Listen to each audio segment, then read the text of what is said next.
ഇങ്ങനെയൊക്കെ ആവുമെന്ന് ഞാൻ കരുതിയല്ല ഞാൻ ഈ കല്യാണത്തിന് തയ്യാറായത്.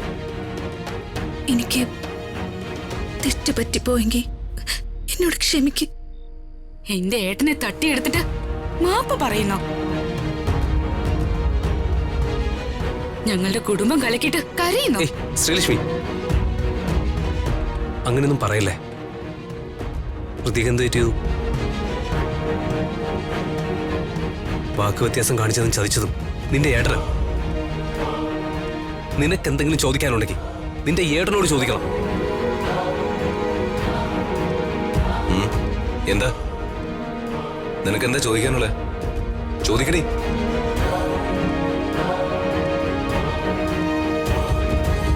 എന്താടി നിനക്ക് നാവില്ലേ? നിനക്ക് ഈ നിൽക്കുന്ന ഹരീഷിനെ പ്രേമിച്ച് കല്യാണം കഴിക്കാം. പ്രിയ ചേച്ചിക്ക് ജയേട്ടനെ കല്യാണം കഴിക്കാം. എന്താ എനിക്കിതൊന്നും ആയിക്കൂടെ?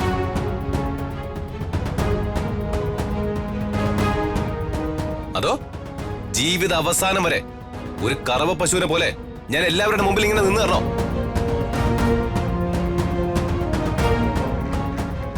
ഇവൻ ചോദിച്ചതിന് ഉത്തരം പറയണേ. ഏട്ടൻ കല്യാണം കഴിക്കരുതെന്ന് ഇവിടെ ആരും പറഞ്ഞിട്ടില്ല. രമ്യ ചേച്ചി പറഞ്ഞു പറ്റിച്ചതിന് നിർത്തടി.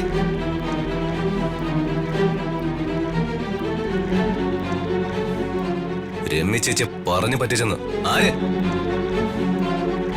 ഒരു 10,000 വട്ടം ഞാൻ പലരോടും പറഞ്ഞിട്ടുണ്ട് രമ്യ കല്യാണം കഴിക്കാൻ എനിക്ക് താല്പര്യമില്ലെന്ന്.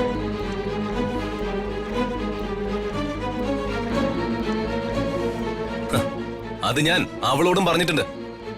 ഇല്ലെങ്കിൽ അവള് പറയട്ടെ.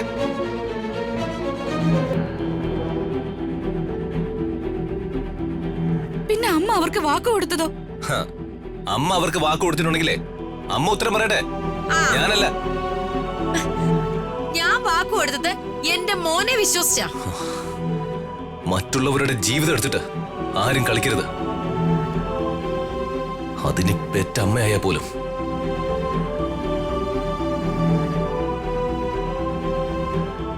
അവനവന്റെ ഇഷ്ടത്തിനനുസരിച്ച് ജീവിക്കാൻ പറ്റിയില്ലെങ്കിൽ പിന്നെ എന്തിനാ ഈ പാഴ്ജന്മം? നീ എന്നെ എന്ത് വേണമെങ്കിലും പറഞ്ഞോ, ഞാൻ സഹിച്ചല്ലേ പറ്റൂ. നിന്റെ അമ്മയായി പോയില്ലേ. പക്ഷേ രമ്യക്ക് എന്തെങ്കിലും സംഭവിച്ച അതിന് നീ ഉത്തരം പറഞ്ഞേ പറ്റൂ.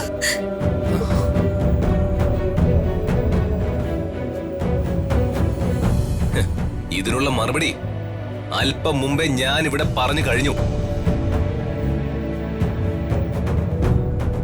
ഞാനും അവളും തമ്മിൽ യാതൊരു അറ്റാച്ച്മെന്റും ഉണ്ടായിരുന്നില്ല. ഒരു സിസ്റ്റർലി അറ്റാച്ച്മെന്റ് മാത്രം.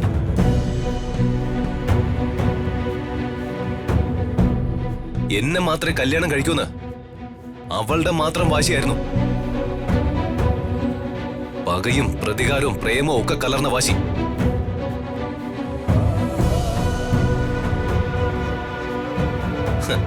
അതിന് നിന്നു കൊടുക്കാൻ ഞാൻ തയ്യാറല്ല.